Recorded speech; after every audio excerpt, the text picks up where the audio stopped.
As soon as you reach 25k gold earned on your Stardew Valley farm, Demetrius will visit you with a proposal in mind. His big brain self wants to do some research, and where better to conduct that research than the empty cave conveniently located on your farm? And this begs the question, Fruitbat Cave or Mushroom Cave? Lummi will tell you. Now, there are so many arguments that arise from this simple choice, and while I will always stick to my side, I'm stubborn like that, I think there's a case to be made about both of the options that you're given. At the end of the day, I think what cave you choose is highly dependent on your preferred playstyle. If you're a tried and true Stardew fan that loves to min-max and make as much money as possible, I'd recommend much different decisions and methods than I would to a person who's just starting out or someone that's just a casual player. The Fruit Cave is catered to a certain playstyle, as is the Mushroom Cave. And while I think any type of player can make either work, there might be an option better suited for them, which is why I will both be talking about the pros and cons of the Fruit Cave and Mushroom Cave, as well as the playstyles that suit both options. So let's begin with the pros of the Mushroom Cave. Now, there are a ton of reasons the Mushroom Cave is regarded as the quote-unquote best option. The Mushroom Cave can be quite versatile and valuable. This option is built for pure profit. You can straight up just sell the mushrooms the cave gives you every day. Some of the mushrooms aren't that valuable, but the fact that the cave can produce 6 mushrooms every day gives a huge chance for more valuable mushrooms to produce, like the purple mushroom. You could also get even more fancy and pop the mushrooms you receive from the cave into a seed maker, which can then be made into tea saplings. Tea saplings are a great way to make money, as they sell for 500 gold a piece. The Mushroom Cave can ensure that you obtain a bunch of wild seeds for the tea sapling recipe. Normally, you'd have to forage all around the town just to get a few seeds, and that's if forageables even spawn. With the Mushroom Cave, you have a guaranteed method of making and selling tea saplings. Plus, I'm a tea girly. Sometimes I just plant my saplings and make a cup of tea to relax on my farm and appease Mommy Caroline. Sue me. On top of some nice profit, mushrooms can be great energy providers. Sometimes you'll have to scrounge around the valley to look for snacks to keep your health and energy in check. But with the Mushroom Cave, you've got breakfast, lunch, and dinner ready for you at the start of a new day. The purple mushrooms especially provide a ton of health and energy on consumption. Just don't eat the red mushroom. If you want to, be my damn guest, but don't say I didn't warn you. If you hold on to the mushrooms you get every day, you'll eventually have at least one of every mushroom, which means you can craft life elixirs, which can be absolute lifesavers in the Skull Caverns. Life elixirs provide a ton of energy, as well as restore you to max health immediately. Picture this, you're a Mushroom Cave girly. You're in the Skull Caverns and all of a sudden get sandwiched by 12 purple slimes. As your health is slowly draining, you look toward the single life elixir in your inventory and take one big ol' swig of it, saving you from a trip to Dr. Thief's clinic. As a Fruit Cave girly, what are you doing in that situation? A single pomegranate isn't gonna do you any good. Jokes aside, you can make some serious profit and have some great snacks if you choose the Mushroom Cave option. But with triumph comes tragedy, which means with pros also comes cons. And the first con is what often turns me away from the Mushroom Cave entirely.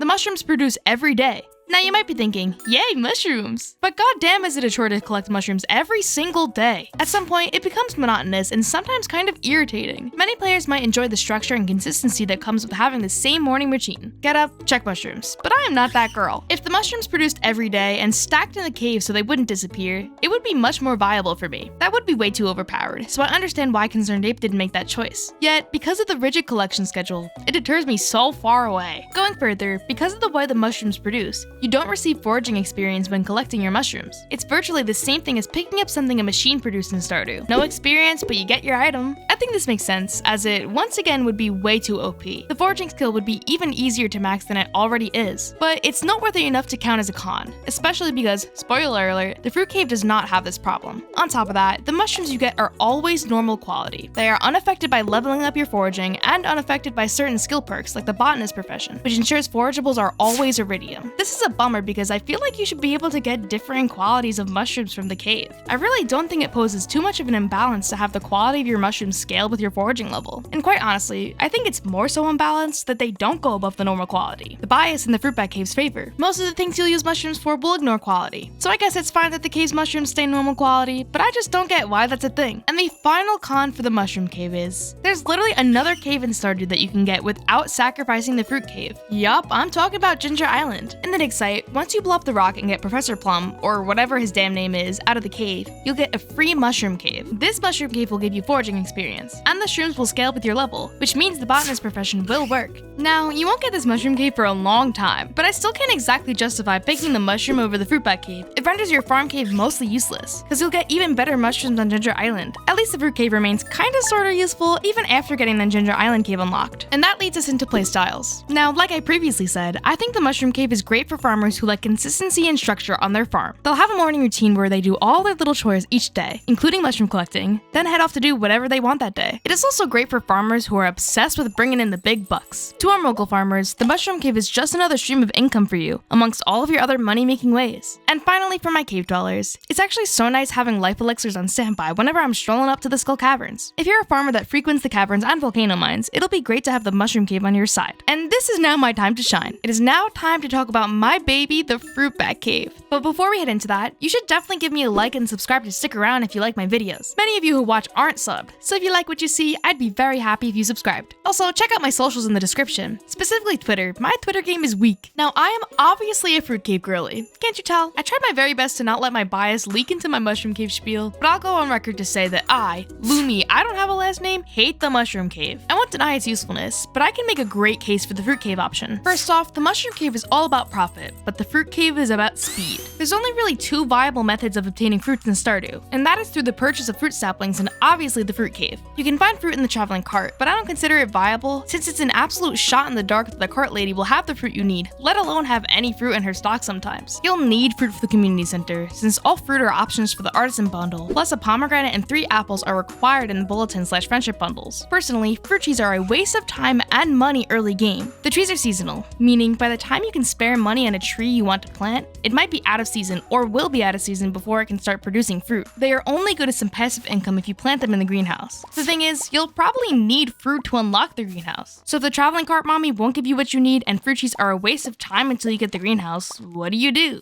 Fruit cave, baby! The fruit cave will give you a whole bunch of different fruit no matter what season you're in, meaning you can get what you need for the community center super quick. And I'm talking year 1 completion if you get lucky with the red cabbage. My personal favorite aspect of the fruit cave is that the fruit stacks within the cave. The fruit produces sporadically, so you can just let that thing fill up and check on it whenever you remember it's there. It is not demanding of your attention. The mushroom cave is the pick-me, while the fruit cave is girlfriend material. I'm the type of player that isn't too keen on having the same linear routine each morning, so machines like the auto collector are lifesavers and make having animals so much more fun. The same can be said about the fruit cave. The cave essentially acts like a little auto collector for your fruit. They don't despawn, they'll just chill in their little cave until you're ready to collect them. Plus, a stark contrast from the mushroom cave. You will still get foraging benefits when collecting your fruit. The quality of your fruit will also scale with your foraging level and is affected by the botanist profession. And even though I've coined the mushroom cave as the profit option, the raw unprocessed fruit will probably sell for more than the mushrooms will, simply due to the fact that the fruit can be higher quality and the mushrooms will only stay at their normal quality. So in summary, the fruit cave will help you get that community center done pronto by producing fruit without any seasonal restrictions, giving a better chance for the year 1 completion. It is also super low maintenance and doesn't demand daily attention, which is so nice for all of the lazy and less structured farmers like me. On top of all of that, you still get your foraging and quality benefits, which is something that the mushroom cave lacks. Now, I regrettably have to talk about the cons, because there are downsides to the fruit bat cave.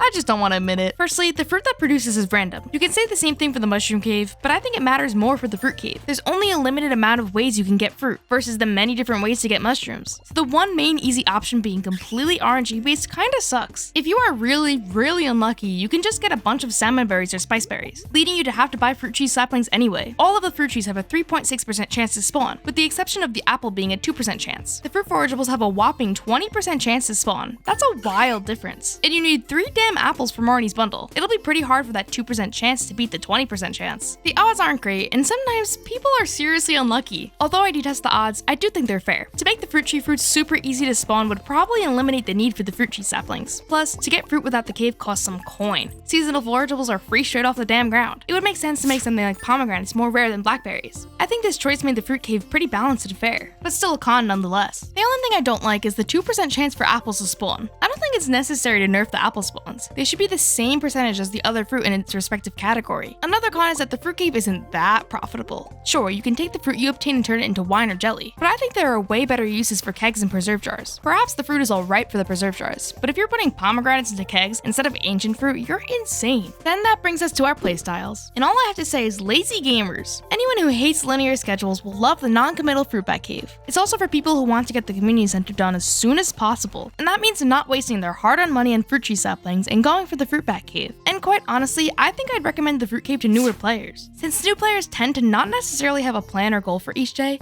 it'll be a much more free and less constricting experience to choose the Fruit Bat Cave. Based on all of that information, I hope you can make the correct choice whenever Demetrius shows up on your doorstep. I'm watching you. Now, you guys already know that I choose the Fruit Bat Cave, but I want to know what you choose and why you choose it in the comments below. Thank you for watching, it's been fun, and remember, Lummi's always got you. Subscribe.